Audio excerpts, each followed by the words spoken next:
Bonjour, bienvenue sur le plateau de l'Hémicycle TV, au 3e sommet de l'inclusion économique, ici à Bercy, au ministère de l'économie et des finances. Alors, je reçois Hélène Bermond, qui est déléguée en charge de l'égalité des chances chez HEC, et Daniel Brown, qui est le journaliste maison, celui qui rend compte aussi et qui décrit tout ce qui est fait justement au sein de l'école, en particulier sur ces questions d'inclusion économique et d'égalité des chances.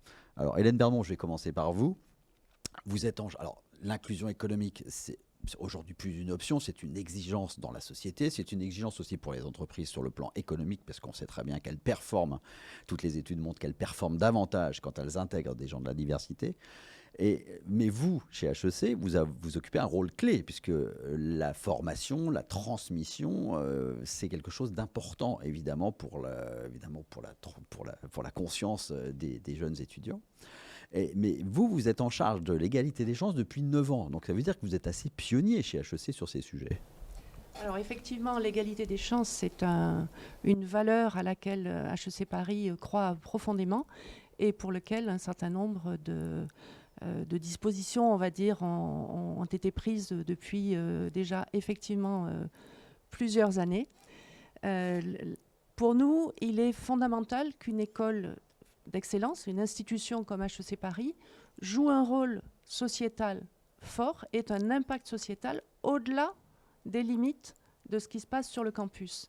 Donc mon rôle en tant que délégué à l'égalité des chances et le rôle de l'équipe que j'anime, c'est effectivement de contribuer à renforcer encore la diversité sociale au sein de l'école HEC, mais c'est aussi de mener des actions qui vont permettre d'avoir un impact, y compris pour des publics, des jeunes qui ne feront jamais HEC parce qu'ils ont un autre projet, une autre envie et qui se destinent à autre chose. Alors à qui vous vous adressez en particulier ? Alors moi, mon périmètre, on va dire, c'est tout ce qui concerne l'ascenseur social par l'éducation, par les programmes d'enseignement supérieur, qui mènent à l'enseignement supérieur. Donc mon public, ce sont à la fois des collégiens, des lycéens, des élèves de prépa, bien sûr de milieu modeste, je ne le reprécise pas, mais parce que c'est le fondamental, dont on va surtout chercher à renforcer la confiance en eux, parce que la confiance en soi, c'est vraiment la clé de toute la suite. Et à partir du moment où cette confiance est renforcée, on peut oser se lancer dans des études supérieures ambitieuses, quelles qu'elles soient. Ça peut être HEC comme ça peut être tout à fait autre chose.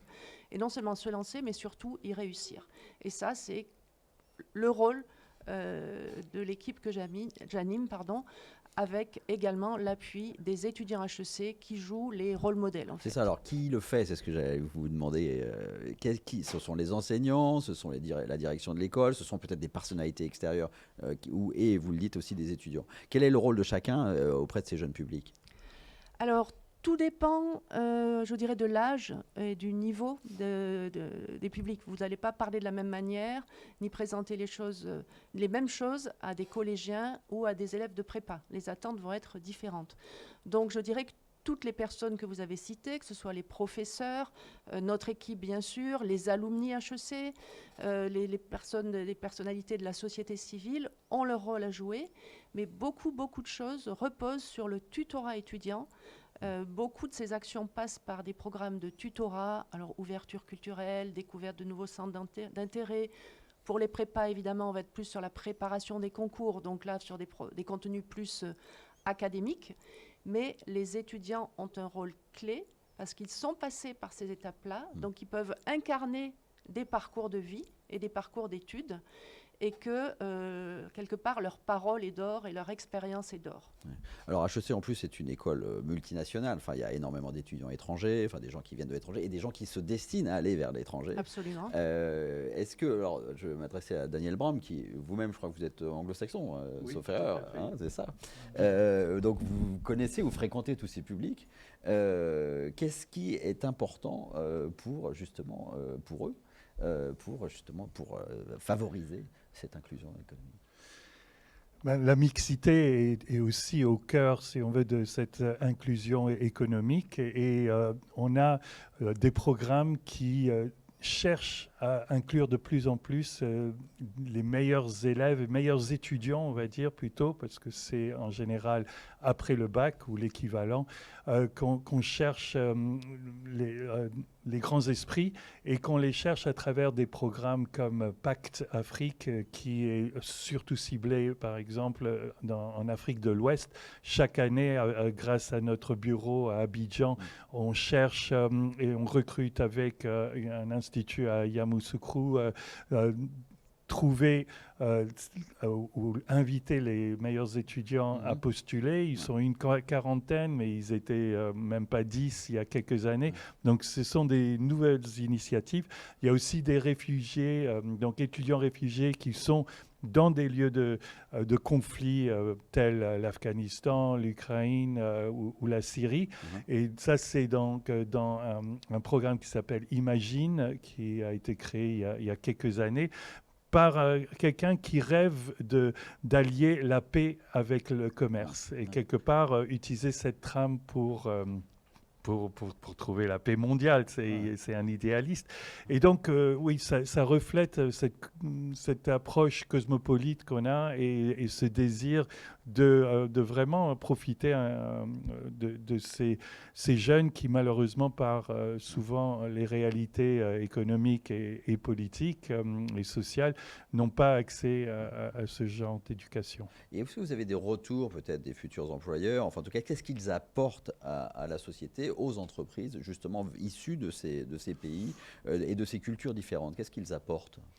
Ben, souvent, c'est eux qui financent ces programmes. Ils sont demandeurs, ils sont à la recherche. Miracle, pardon. Imagine est financé par cette société qui s'appelle Miracle, avec un K, d'où le lapsus. Donc, eux, c'est souvent des multinationales.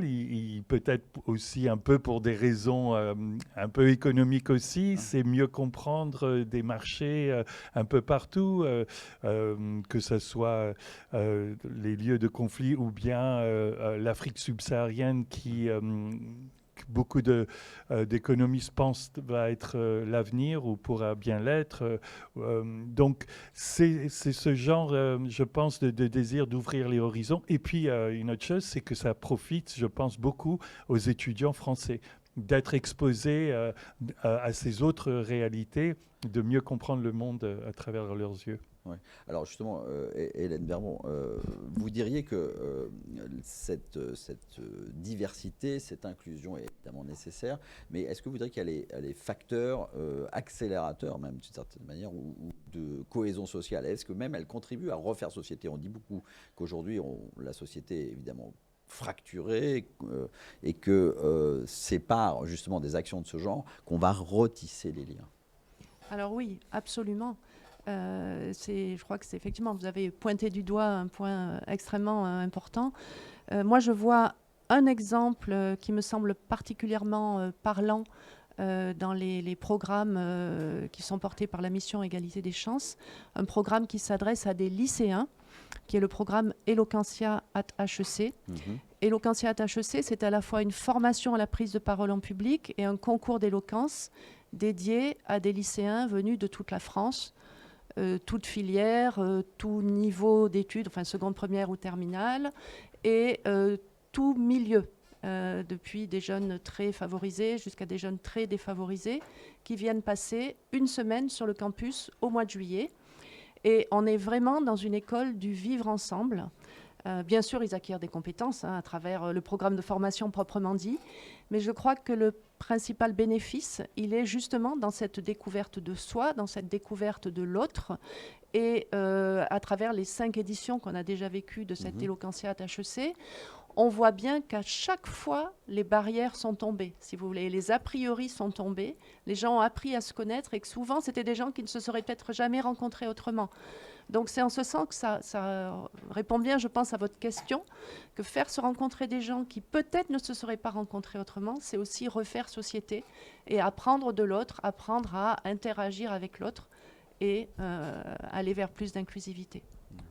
Vous vouliez ajouter quelque chose? Oui, s'il vous Rapidement. plaît, rapidement, Romain. Je pense qu'il y a aussi un grand virement à HEC par rapport aux étudiants qui viennent des prépas.